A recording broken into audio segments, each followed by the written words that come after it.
with afterwords about Indian cinema and Distant Thunder is the director of the film, Satyajit Ray, and film critic for the Los Angeles Times, Kevin Thomas. We are very lucky that we have with us Satyajit Ray, who directed A Distant Thunder. How did you happen to select this particular period of time?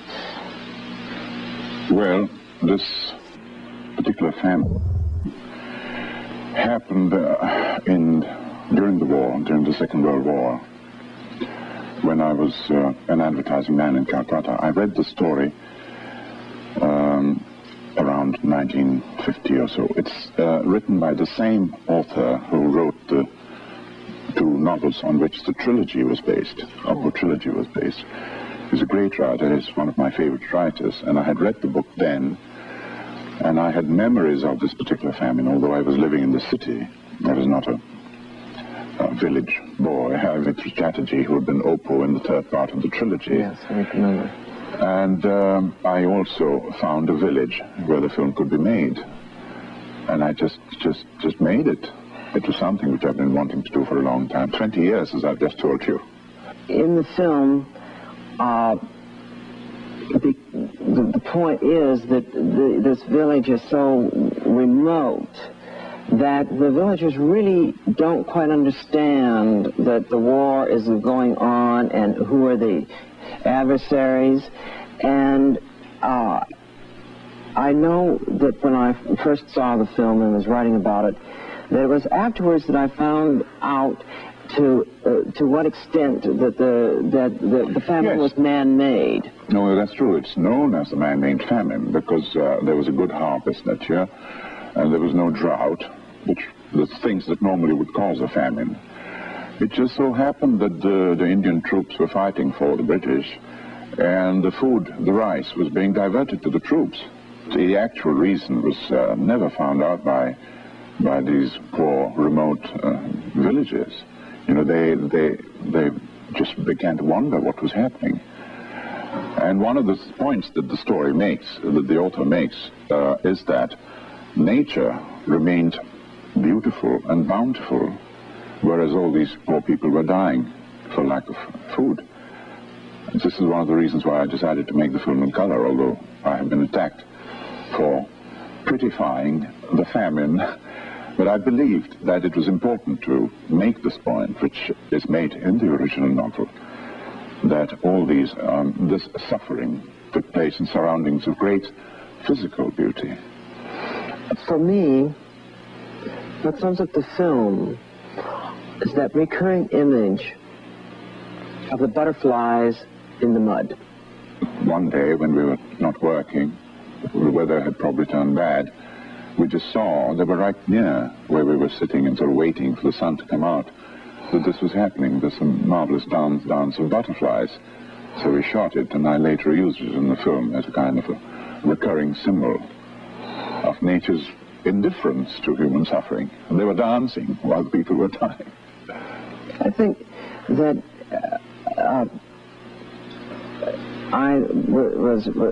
the film recalled to me several others of your films, and it's dealing with the status of women, and a certain changing view. I think that's one of the really most eloquent aspects of the film is that by the end, the husband has had a new awareness of his wife. Yes, and both the husband and the wife had shed all their, you know, they were Brahmins. They were the only Brahmins in the village, which meant that they had certain privileges over the other villages. But by the end of the film, there was this famine had caused a leveling down. Yes. As you see, this has taken place, and they were more aware. They were more deeply involved in the surroundings, and they realized that in circumstances like these, privileges don't exist anymore, and they're being belonging to a higher caste than the other people meant nothing, which is to show that they were all one. Of course. How long did it take to make the film? Well, we had to plan it because we needed sequences in cloudy days, in the rainy season. So we started to shoot the film during the monsoon, which is June to September in India, or at least in Bengal, where the film was made. And then we also wanted the harvest, so that's October, November. So we carried on for a little longer. There was a period when there was no shooting done, but I was cutting the film at that point. So roughly, I would say about a 5-month period, starting around July, ending in November, December, and 45, 50 days of shooting spread over this period. Mm-hmm. We had to go back to the village, which had changed by then, you know. During the rain, it's all slush and mud, and then at the time after the rains in autumn, or fall as you call it here, it's the paddies are out and they begin to ripen towards winter. So you had this various sort of, well, let's say color schemes in the film. And also, it had to be authentic in terms of the actual time when the famine took place. This was the time when it took place. One of the most striking images is at the very beginning. When you see this idyllic setting of the women bathing, when you first see that, you have no idea of what century you're in until the planes come over. Right. Head. The villages haven't changed very much over the years. I mean, that image of women bathing in the river or the pond, as the case may be, and later on sort of coming back from the river to their houses carrying those brass pitchers filled with water, that could have happened 1,000 years ago. You find references in literature. You can see that these images in paintings of that period. So that, juxtaposed with the planes flying overhead, sort of brings you sharply back to the present, you see. One had the feeling, though, that their lives were rather forever changed by the end. Oh, yes, certainly. As I say, at the end of the film, I make an actual statement. There's a legend which says that 25, 30, 40 million people died. But I thought it would be impossible to suggest this vast scope, and I preferred to sort of confine myself to this small group of people in a single village, but suggesting at the same time that this, with the last image in the film, where this family comes, this old man, his wife, and 5 or 6 children come to take shelter in this couple's house. And the image sort of expands to show maybe 500 people walking towards the camera. And then they actually eventually ended up in the cities. They all came to Calcutta to beg for food. They were reduced to begging. Here is a film that has to do with famine, and yet is a very beautiful film that is accessible and will affect you without, being so grueling that it's impossible to watch. I think that was that it's extraordinary that we can see something that we can identify with. Yes. Instead of, if you just say baldly that all this picture is about famine, who wants to see that? It's yeah, but it's not just people dying or people suffering. There are all sorts of other things in the film. Even in the early part, I would say there are amusing touches, because this character of this man, this Brahmin who sits and sits up as a teacher, as a priest, and everything. Yes, a very pompous sort of amusing character. And that's the whole point. You see, there are amusing things happening in the early part of the film, but later, when the famine comes, and really when the realization grows that this is, we're going to have to face a very disturbing sort of future, then things begin to change, and then, of course, I end the film with the first death from famine, from lack of food, and with the realization of the people that people can die of hunger even when there has been a good harvest. So that is the point where I end the film. I don't let it go beyond that and show thousands of people die.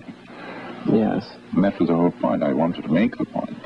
Yes, I think it's so important that it be accessible so that we can see this by implication. After all, there are all sorts of basic emotions involved in the process, you know, love and hate and tenderness and pathos and laughter, humor.